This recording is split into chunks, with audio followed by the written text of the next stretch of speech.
नमस्कार, म कलाकार सुरज बेन्दनकार। आज स्याम अडियो भिडियो प्रोडक्सनको अनटोल्ड माई लाइफ स्टोरीमा आफ्नो जीवनका केही कुराहरू तपाईहरुसम्म राख्न जाँदैछु। म कलाकारितामा प्रवेश गर्नुभन्दा पहिला सबभन्दा पहिले म जन्मेको ठाउँ ललितपुरको खपिन्चेटोल, जहाँ सांस्कृतिक कुराहरू, धार्मिक कुराहरू, विभिन्न गतिविधिहरू भइरहेको थियो। र त्यो बेला एक समयमा म बच्चा बेलामा करिब 10 वर्ष हुँदाखेरि सांस्कृतिक बाजागाजा, त्यो भनेको डाफा भजनको प्रशिक्षणको कार्यक्रम भएको थियो। अनि त्यो बेला म पनि त्यसमा प्रशिक्षण लिएँ, मैले पनि प्रशिक्षण लिएँ। मैले त्यो बेला खिँ बाजा बजाउने र गीत, हरिभजनको गीत गाउने सिकाउनुहुन्थ्यो। त्यो बेला मैले चाहिँ गीत रोजेँ, मैले गीत गाउनेमा म पनि सहभागी भएँ। त्यसपछि त्यो बेला मेरो जीवनको सबभन्दा पहिला प्रशिक्षण लिएको मेरो अनुभव भनेको त्यही हो। त्यो बेला मेरा गुरुहरू चिरकाजी महर्जन र तुलसीलाल महर्जन, उहाँहरूले हामी सबैलाई गीत सिकाउनु भएको थियो। गीत भनेको सांस्कृतिक गीत, डाफा भजनमा गाइने गीतहरू सिकाउनुहुन्थ्यो, विभिन्न देवी देवताहरूको गीतहरू। अनि त्यो गीत सिकेँ। त्यसमा सिक्दाखेरि 6-7 महिना हामीले सिक्दाखेरि त्यसको चाहिँ अब डाफा पिधन्यु भन्छ नेपाल भाषामा, त्यो भनेको त्यसको चाहिँ क्लोजिङ सेरेमोनी हुँदाखेरि म त्यसमध्येमा अलि गीत गाउन जान्नेमा परेँ। त्यो बेला प्राइज पनि दिन्थ्यो, तर प्राइज चाहिँ लिन मैले सकिनँ। त्यसबाट मेरो जीवनमा धेरै महत्त्वपूर्ण भूमिका खेल्यो। अर्थात् साङ्गीतिक क्षेत्रमा मैले पहिलो पाइलाको रूपमा आफ्नो टोलमा, आफ्नो समुदायमा, खपिन्चे टोलमा मैले त्यो सांस्कृतिक सहभागिता जनाएको थियौँ। र त्यसरी मेरो मनमा मैले बिस्तारै सङ्गीतको बारेमा बिस्तारै बुझ्न थालेँ। त्यसपछि बुझ्दै बुझ्दै जाँदाखेरि आधिकारिक रूपमा अन्यत्र मैले केही सिक्ने मौका त छैन, तैपनि जति सिकेको हो त्यही सिकेको आधारमा आफ्नो टोलमा गीत गाउने, नाच्ने, विभिन्न सांस्कृतिक कार्यक्रममा भाग लिने मैले गरेँ। अनि नेपाल भाषा अर्थात् नेवार समुदायमा एउटा के छ भने, अझ विशेष गरी ज्यापु जातिमा विवाह हुँदाखेरि जो त्यो अहिलेको भाषामा जन्ती जानेको रूपमा लिन सकिन्छ कि कसैको विवाह हुँदाखेरि त्यो विवाह दुली लिने बेलामा जन्ती चाहिँ सांस्कृतिक जन्ती भनेर त्यहाँ लिन जान्थ्यो, हामी जान्थ्यौँ। त्यस बेला चाहिँ डाफा भजनका विभिन्न धार्मिक गीतहरू बजाउँथ्यो, त्यो त्यहाँ नाच्ने गाउने गर्नुहुन्थ्यो। त्यसमा पनि हामी पनि सँगसँगै गाउने। अनि एउटा त्यो समय सापेक्ष रूपमा त्यसरी जन्ती जाँदाखेरि हरिभजनका गीतहरू, धार्मिक मान्यताका मूल्यका गीतहरू मात्र होइन कि अलिकति मनोरञ्जन गर्ने हिसाबले त्यहाँ जुन जन्त जाँदाखेरि त्यहाँ हेर्न आउने दुलहाको पक्षबाट त्यहाँ चाहिँ जुन एउटा सांस्कृतिक प्रस्तुति जस्तै गर्नु पर्थ्यो। त्यो बेला मैले नाच्थेँ, विभिन्न बाजाको तालमा, गीत गाएको तालमा नाच्थेँ। त्यो बेला मभन्दा अग्रज सिनियर दाजुहरूले गाउनुहुन्थ्यो, विभिन्न गीतहरू गाउँदाखेरि म नाच्थेँ। अनि बिस्तारै बिस्तारै मैले पनि गीत सङ्गीतबारे चाहिँ बिस्तारै बुझ्दै गरेको अवस्थामा मैले पनि गीतहरू लेख्ने गरेँ। र त्यो बेला चाहिँ आफ्नै क्रिएसनमा चाहिँ गीत बनाउन नजान्ने, तर हिन्दी भाषाका गीतहरू, नेपाली भाषाका गीतहरू र त्यसको लयलाई आधार बनाएर नेपाल भाषामा विभिन्न मायाप्रतिका गीतहरू, विभिन्न मनोरञ्जनका गीतहरू हामीले बनाउने प्रयास गऱ्यौँ। मैले पनि त्यसमा सुरु गरेँ। त्यसरी गर्दाखेरि नेपाल भाषाका गीतहरू मैले लेख्न सुरु गरेँ। लय चाहिँ हिन्दी अथवा नेपाली भाषाका लय र शब्द नेपाल भाषाका हुन्थ्यो। र त्यसरी जन्त जाँदाखेरि अथवा सांस्कृतिक जन्त जाँदाखेरि खपिन्चे टोलमा एउटा कलाकारको रूपमा मैले पहिलो अनुभव चाहिँ त्यसरी चाहिँ अनुभव प्राप्त गरेको थिएँ। बिस्तारै सङ्गीतको बारेमा बुझ्दै सिक्दै टोलका जुन समुदायमा सिक्दै अनि मौलिक गीतहरू पनि लेख्न मन लाग्यो। कति अरूहरूको मात्र गीत गाउने, अरूको लयमा मात्र गीत लेख्ने भनेर आफ्नै भाषाको आफ्नै मौलिकता भएको गीत लेख्नु पर्यो र लय हाल्नु पर्यो भनेर मैले अलिअलि प्रयास गरेँ, कुनै लेखेँ। त्यो बेला चाहिँ त्यति पपुलर चर्चित भएन र बिस्तारै चाहिँ निरन्तर लेख्दै गरेँ। अनि त्यो समुदायमा पनि त्यो जुन सांस्कृतिक जाने त्यो निरन्तरता भइरह्यो। त्यसरी स्कुल लाइफसम्म पनि त्यस्तै भयो। अनि जब कलेज जाने टाइम आयो, एसएलसी पास गरिसकेपछि मलाई त्यो बेलासम्ममा सङ्गीतमा असाध्यै लगाव भइसकेको थियो। मैले मेरो बुवासँग चाहिँ सल्लाह गरेँ, म सङ्गीत सिक्छु, मलाई सङ्गीतको कलेजमा जान्छु भनेर मैले उहाँसँग अनुरोध गरेँ। अनि मेरो बुवाले अब बुवा हो, आफ्नो छोराको भविष्य राम्रो होस् भन्ने उद्देश्यले उहाँले मलाई सङ्गीतको अवस्था अथवा आर्थिक रूपले त्यति राम्रो छैन, त्यही भएर कमर्स कमर्स पढेर साइडको रूपमा सङ्गीतलाई लिऊ भनेर चाहिँ उहाँले सुझाव दिनुभयो।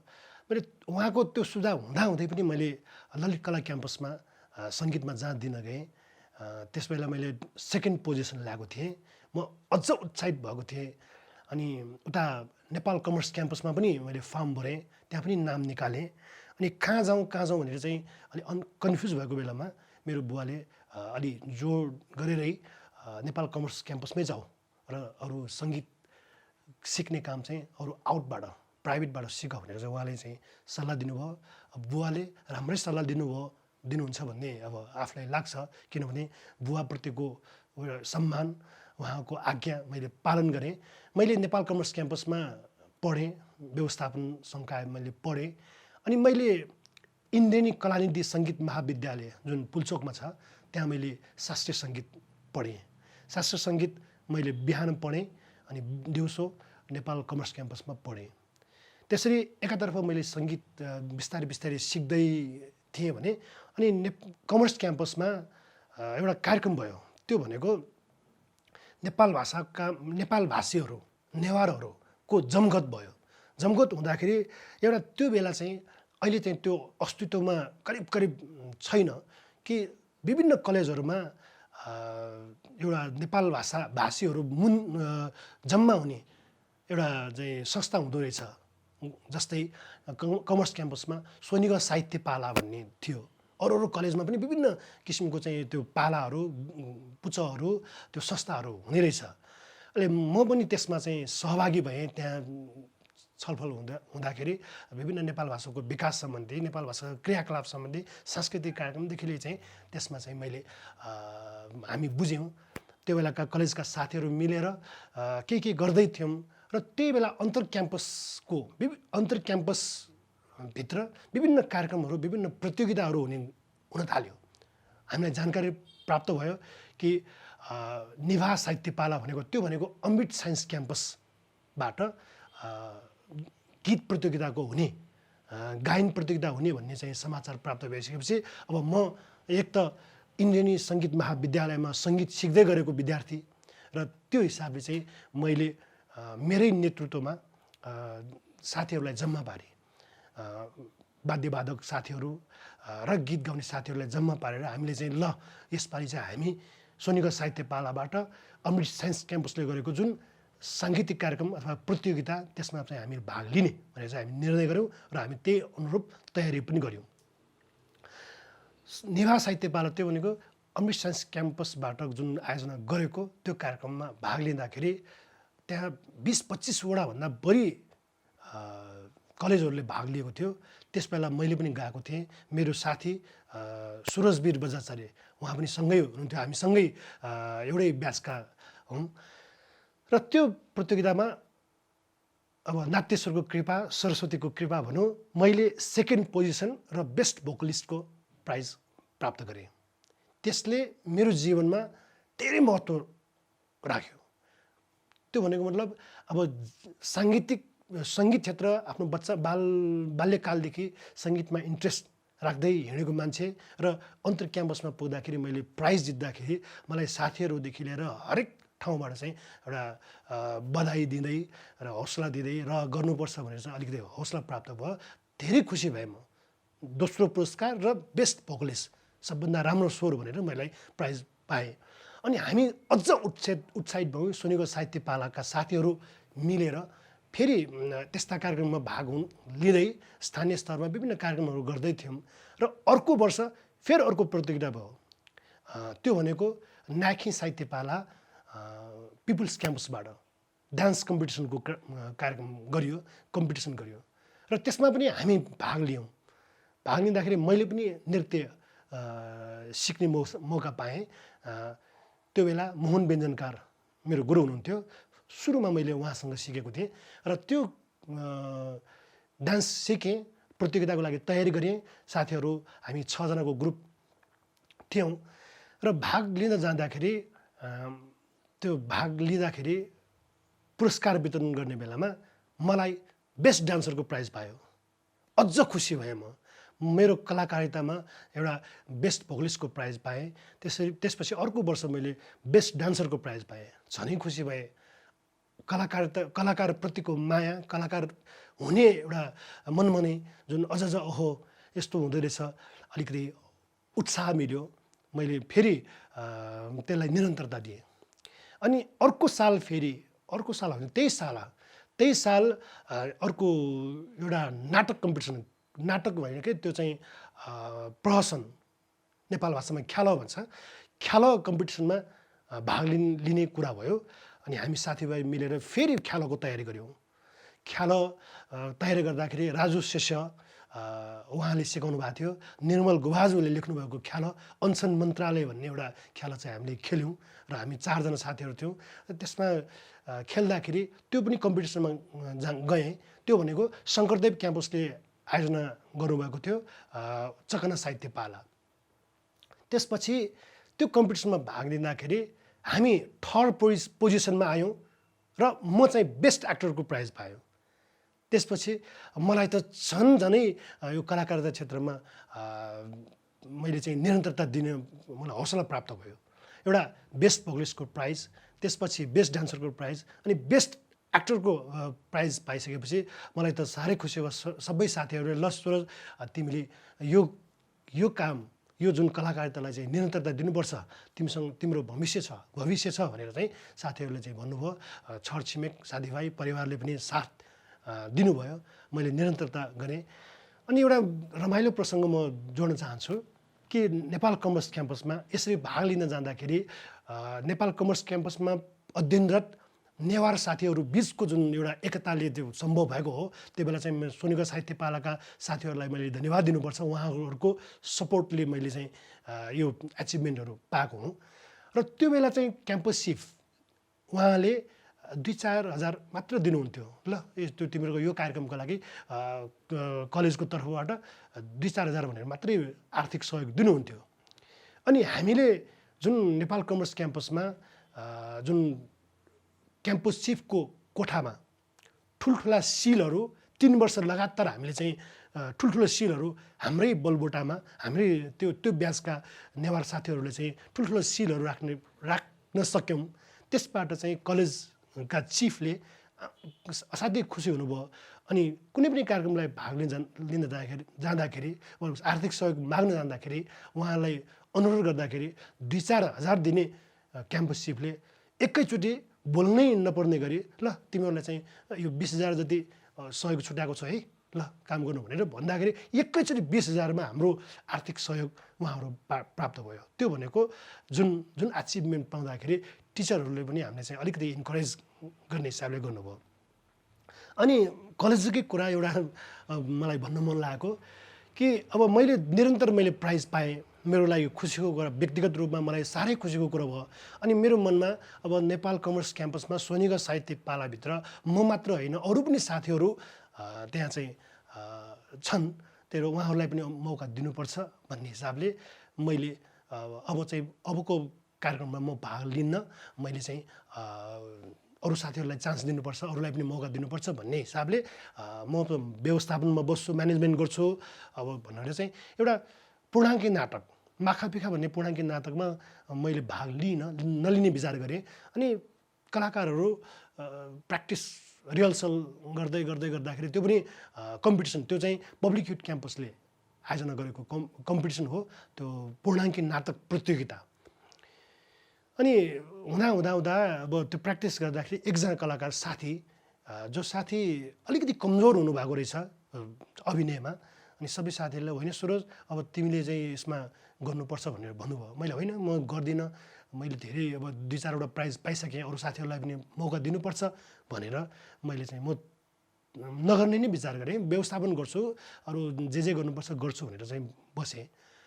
पछि 7 दिन बाँकी हुँदाखेरि गुरु राजु शेष्य लगायत अरू साथीहरूले चाहिँ होइन सुरज यसमा अब अलिकति हामी अब हिजोको हाम्रो इतिहास हेर्दाखेरि हामीले प्राइज जितेको, यसपालि प्राइज जित्न सकेन भने अलि नरमाइलो हुन्छ, तिमीले गर्नुपर्छ, अलिकति साथी चाहिँ अलिक कमजोर भइरहेछ भन्ने कुरा धेरै फोर्सफुल्ली भन्नुभयो। मैले नाइ भन्दा पनि साथीहरूले अब कलेजको युनिटी त्यो इज्जतको कुरा पनि भयो भनेर ल भनेर चाहिँ फेरि साथीहरूलाई अप्ठ्यारो हुने हो कि महिनौँ प्र्याक्टिस गरिसक्यो भन्ने अनि उहाँहरूले अर्को साथीले चाहिँ कन्भिन्स चाहिँ गर्नुभयो। म 7 दिन अगाडि गएर चाहिँ त्यो जुन प्र्याक्टिसमा गएँ, मलाई 3 दिनसम्म त डाइलेक्ट कहाँ कन्ट्रोल हुनु, मैले पोजिसन मात्र मिलाउनु, जुन स्टेजमा एउटा पोजिसन मिलाउनुपर्छ, बडी ल्याङ्ग्वेजदेखि लिएर पोजिसन ठाउँमा जुन मुभमेन्ट हुने त्यो चाहिँ मैले सिकेँ। 3 दिनमा त्यो चाहिँ कण्ठ गरेँ, 4 दिनमा मैले चाहिँ डायलगहरू पुरै कण्ठ गरेँ, सबै मिलाएँ। त्यसपछि कम्पिटिसनमा गइयो। कम्पिटिसनमा गइसकेपछि ला अब के गर्ने, अब म त 7 दिन मात्र प्र्याक्टिस गरेको भनेर बसेको मान्छे। त्यसपछि कम्पिटिसनमा रिजल्ट आउँदाखेरि म त यति खुसी भएँ कि त्यो जुन पूर्णाङ्की नाटकमा हामी नेपाल कमर्स क्याम्पस फर्स्ट पोजिसनमा आयो। यति खुसी भयो, नाट्यश्वरले नै कोखाइ प्राइज खुवाएको जस्तो, गोल्ड मेडल दिएको जस्तो फिल भयो। यसरी मेरो कलाकारिता कलेज लाइफमा अब राम्रै सकारात्मक भयो, धेरै मलाई प्रोत्साहन मिल्यो। त्यसपछि त्यसलाई निरन्तरता दिँदै थियौँ, सिक्दै थियौँ, विभिन्न आफ्ना अग्रजहरूबाट सिक्दै थियौँ। र त्यो बेला एउटा मौका हामीले चाहिँ के गर्यौँ भने अब चाहिँ कलाकारितामा केही गर्नुपर्छ भनेर छिगु नासदबु भन्ने एउटा संस्था हामीले चाहिँ स्थापना गऱ्यौँ पाटनमा। छिगु नासदबु भन्ने संस्था, जसबाट चाहिँ कलाकारहरूलाई प्रशिक्षण दिने र विभिन्न कार्यक्रमहरू गर्ने भनेर चाहिँ एउटा संस्था खोलियो। त्यसमा म पनि कलाकारको रूपमा अथवा व्यवस्थापकको रूपमा म संस्थापक कोषाध्यक्ष थिएँ। गर्दै गयौँ।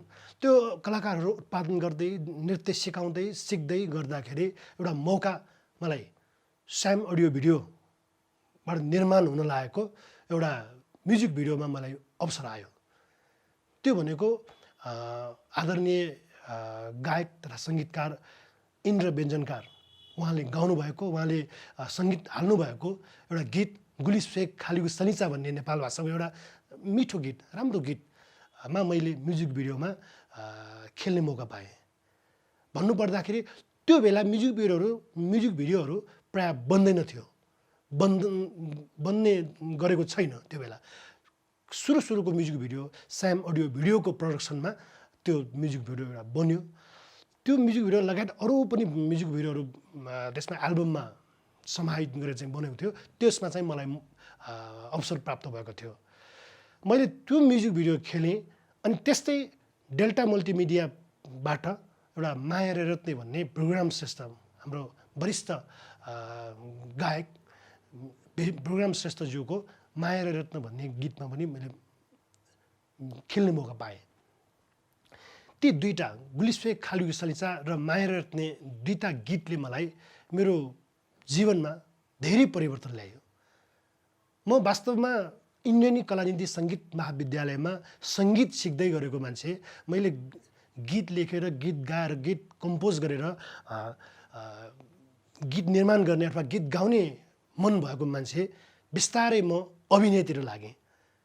अभिनयमा मेरो जुन यात्रा सुरु भयो त्यो बेलादेखि आजसम्मको मितिमा पनि मैले फर्केर हेर्नु परेको छैन। बिस्तारै बिस्तारै मैले चाहिँ फिल्महरू खेल्दै आएँ, म्युजिक भिडियोहरू त निरन्तरता गर्दै आएँ र आजको दिनमा मैले नेपाल भाषामा विशेष गरी नेपाल भाषामा विभिन्न फिल्महरू म्युजिक भिडियोहरू खेलेँ र दर्शकहरूले मन पराइदिनु भयो। सुरज व्यञ्जनकार भनेर एउटा कलाकारको रूपमा सबैले मन पराइदिनु भयो। साह्रै खुसी लाग्छ। यो भनेको दर्शकहरूको माया, दर्शकहरूको साथ सहयोग अनि साथीभाइहरूको सहयोग। मैले अघि पनि नाम लिएँ कि सोनिगढ साहित्य पालाका तत्कालीन साथीहरू, टोलका साथीहरू, झिगु नासादबुका साथीहरूले मलाई साथ दिएकोले नै आज म यो स्थानमा पुग्न सफल भएँ र खुसी लाग्छ। अझ पनि भविष्यमा पनि नेपाल भाषा लगायत विभिन्न कलाकारिता क्षेत्रमा यदि अवसर प्राप्त भयो भने मलाई मिल्ने रोलहरू प्राप्त भयो भने मैले नेपाल भाषा लगायत अन्य भाषाभाषीमा पनि यो कामलाई जुन कलाकारितालाई निरन्तरता दिने प्रयत्न गर्छु र गर्नेछु। दर्शक महानुभावहरू, मैले मेरो जीवनको साङ्गीतिक यात्रामा, कलाकारिता यात्रामा मैले विदेश भ्रमण चाइना र इन्डिया 2 ठाउँमा मात्र गएको छु र चाइनामा सांस्कृतिक यात्रा गर्दाखेरि त्यहाँको त्यो ठाउँमा नेपालको कला संस्कृति झल्किने विभिन्न प्रस्तुतिहरू देखाएको थिएँ र त्योभन्दा पनि स्मरणीय चाहिँ मलाई तपाईँहरूलाई चाहिँ सुनाउनु मन लागेको भारतको कालिम्पोङमा जाँदाखेरिको हो। त्यो भारतको कालिम्पोङमा जाँदाखेरि छुट्टै किसिमको मैले अनुभव गरेको थिएँ। त्यो बेला हामी झिगु नासादबुका टिम 22 जना कलाकारहरू सहित हामी त्यहाँ गएका थियौँ र हामी महिनौँ प्र्याक्टिस गरेर त्यो ठाउँमा गयौँ कार्यक्रम सञ्चालन गर्नको निम्ति अथवा सांस्कृतिक प्रस्तुतिको लागि हामी गऱ्यौँ र विडम्बना भनौँ, हाम्रो ब्याड लक भनौँ, त्यो बेला त्यो ठाउँमा अलि राजनीतिक रूपमा सक्रिय, राजनीतिक रूपमा चिरपरिचित नेता सिके प्रधान हुनुहुन्थ्यो। उहाँलाई हामी गएको 2 दिनपछि गोली हानेर हत्या गरेको थियो। त्यसपछि हामीले महिनौँ प्र्याक्टिस गरेर, महिनौँ तयारी गरेर गएको त्यो प्रोग्राम क्यान्सल हुनु पुग्यो। साह्रै दुःख लाग्यो। हामीले 22 जनाको टिम त्यो ठाउँमा गएका थियौँ र अनि त्यही प्रसङ्गमा मैले त्यो बेलाको सम्पूर्ण म्यानेजमेन्टको जिम्मा मैले लिएको थिएँ अनि म त्यो कालिम्पोङको ठाउँको एउटा घरमा म पेइङ गेस्टको रूपमा बसेको थिएँ। त्यो पेइङ गेस्टको रूपमा बसेको जुन घर छ त्यहाँ एकजना सान्नानी करिब 11-12 वर्षको सान्नानी भन्ने अब बहिनी भनौँ। तर बहिनी यति हिस्सी भएको बहिनी, यति राम्री बहिनी, राम्री भन्दा पनि अब मेच्योर उमेरको हिसाबले 11-12 वर्ष मात्रै, तर कुरा गर्ने शैली, कुरा गर्ने तरिका, उसको बिहेभियर हरेक हिसाबको लागि साह्रै म प्रभावित भएँ। अब म अलिकति सिनियर, त्यो बहिनी अलिकति जुनियर, तर जुनियर हुँदाहुँदै म उप्रति साह्रै प्रभावित भएको थिएँ। मलाई 2 लाइन लेख्न आयो। सरर सरर बहेको पूर्वेली हावामा, नौलो ठाउँ नौलो वनपाखामा, मिठो लाग्यो मलाई सान्नानीको लज्जालु भाका भनेर मैले 4 लाइन त्यही ठाउँमा, त्यही कोठामा लेखेँ त्यो बहिनीलाई सम्झेर। साह्रै मिठो, उमेरको हिसाबले अलिकति सानै भए पनि त्यो जुन एउटा आकर्षण, एउटा सौन्दर्य, हरेक हिसाबले सुन्दरी थिए। अनि त्यो गीत मैले नेपालमा आइसकेपछि, फर्केर आइसकेपछि मैले एउटा गीत बनाएको थिएँ। म सानो टुक्रा तपाईँहरूलाई त्यो गीत चाहिँ सुनाउन चाहन्छु। सरर सरर बहेको पूर्वेली हावामा, नौलो ठाउँ नौलो वन पाखामा, मिठो लाग्यो मलाई सान्नानीको लज्जालु भाका, सान्नानीको लज्जालु भाका। सरर सरर बहेको पूर्वेली हावामा, नौलो ठाउँ नौलो वन पाखामा मिठो लाग्यो मलाई सान्नानीको लज्जालु भाका सान्नानीको लज्जालु भाका यो मेरो नेपाल भाषामा जुन गीत गाउँदै गरेको थिएँ र नेपालीमा मेरो पहिलो गीत हो यो मैले नेपाल भाषामा यो गीत लगायत नेपाल भाषामा 2टा एल्बम मैले निकालिसकेँ एउटा 1122 को अन्त्यतिर नेपाल भाषाको सम्बन्ध अनुसार नेपाल सम्बन्ध 1122 को अन्त्यतिर करिब करिब नेपाल 1123 को सुरुवातमा सुलाकासा भन्ने मेरो एकल सङ्गीतमा मैले एल्बम निकालेँ त्यसपछि मैले 1127 मा एउटा अर्को एल्बम होइन मैले 1127 मा एउटा सायरी लेखेका थिएँ सायरीको किताब निकालेको थिएँ त्यो नेपाल भाषाको थियो अनि त्यसपछि मैले 1135 मा एउटा अर्को एल्बम निकालेँ लिथोगु मतिना भन्ने एउटा म्युजिक भिडियो पनि त्यसमा कुनै गरेँ र त्यो जुन एकल सङ्गीतको थियो 2टा एल्बम मैले निकालेँ त्यसका विभिन्न गीतहरू मैले म्युजिक भिडियो बनाइसकेँ तयार भइसकेको तपाईँहरूले सायद नेपाल भाषामा इच्छुक हुनुहुन्छ भने नेपाल भाषामा सुरज व्यञ्जनकार टाइप गरेर तपाईँले चाहिँ हेर्न सक्नुहुन्छ र यसरी म्युजिकको क्यारियरमा मैले यो जुन कलाकारको क्यारियरमा जुन कलेज बेलाको पुरस्कारहरूको साथसाथै मैले पेस्ट्री एवार्डमा बेस्ट मोडलको प्राइज पनि मलाई प्राप्त भएको थियो खुसी लाग्छ र यसरी कलाकारहरूलाई समय समयमा गरिने यस्ता एवार्डहरूले प्रोत्साहित बनाउने रहेछ र यसको निरन्तरता हुनुपर्छ भन्ने मान्यता म पनि राख्छु अनि मैले नेपाल भाषाको एउटा गीत कम्पोज गरेको थिएँ जुन यो सबैले मलाई यो नेपाल भाषामा मात्र होइन अरू भाषामा पनि यसलाई चाहिँ निकाल्नु भनेर चाहिँ अनुरोध आइरहेको छ त्यो भनेको एउटा कस्तो प्रसङ्ग भने कुनै पनि भाषा आफ्नो मातृभाषालाई माया गर्नुपर्छ आफ्नो मातृभाषालाई माया मतलब मातृभाषा बोल्नुपर्छ भन्ने एउटा गीत छ जो मेरो नृत्य गुरु सुरज महर्जनको छोराको आफ्नै अब सत्य घटना सँग सम्बन्धित गीत हो त्यो अनि मलाई गीत लेख्न र बनाउनको लागि उहाँले अनुरोध गर्नुभएको थियो मैले त गीत लेख्नलाई साह्रै टाइम लाग्छ भनेर साथी सुरजवीर बजाचार्यले लेख्नुभएको एउटा गीत अनि मैले त्यसमा सङ्गीत भरेको थिएँ त्यो गाउने सृजल महर्जन